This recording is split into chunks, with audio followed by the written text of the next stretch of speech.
আন্দোলনে এসেছিল তাদেরকে রাস্তায় পুলিশ পিটিয়েছে, জলকামানে পানি নিক্ষেপ করেছে। যারা হলো আমাদেরকে সেবা দিয়ে আমাদের শরীর থেকে মনোমত জগৎ সবকিছু সুস্থ করে তোলে, সরকার তাদেরকে ট্রিটমেন্ট দিয়েছে জলকামান। তো এমন একটা পরিস্থিতির মধ্যে আজকে আমরা এখানে একসাথ হয়েছি, যেই সময়ে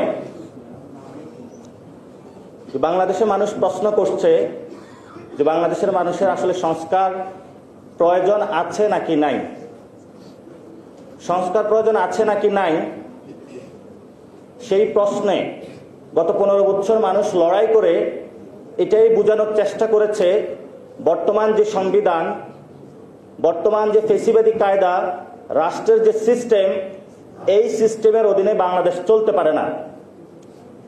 সেই জন্য বিএনপির মাঠ লেভেলের অসংখ্য নেতাকর্মী হাসি মুখে তাদের পায়ে গুলি বরণ করে নিয়েছিল। অসংখ্য আমাদের মা বোনেরা হাসি মুখে স্বামীকে বিদায় করেছিল।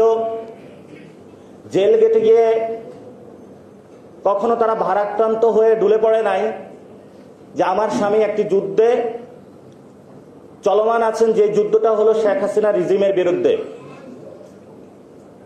বিএনপি শুধু নয়, জামায়াতের অসংখ্য নেতাকর্মীকে গত 15 বছরে এই ফ্যাসিস্ট রিজিমের যে কল কবজা থেকে শুরু করে প্রত্যেকটা যন্ত্রের মাধ্যমে এমন কোনো শাস্তি যে তাদেরকে দেওয়া হয় নাই।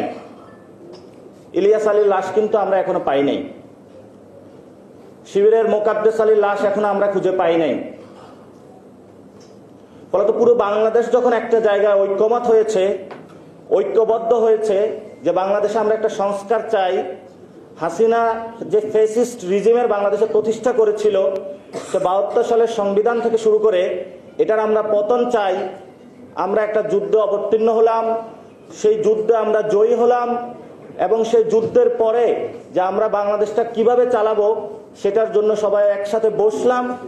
বসার পরে সবাই ঐক্যমত পোষণ করলাম যে আমরা বাংলাদেশটা আগামীতে এই সংস্কার কার্যক্রমের ভিত্তিতে হলে আগামী বাংলাদেশটা চালাবো। কেন চালাবো? যাতে কোনো আর স্ত্রী তার হাজবেন্ডকে জেলের মধ্যে অথবা হলো গুলির সম্মুখে অথবা হলো গুম অথবা খুনের সম্মুখীন না হতে হয়।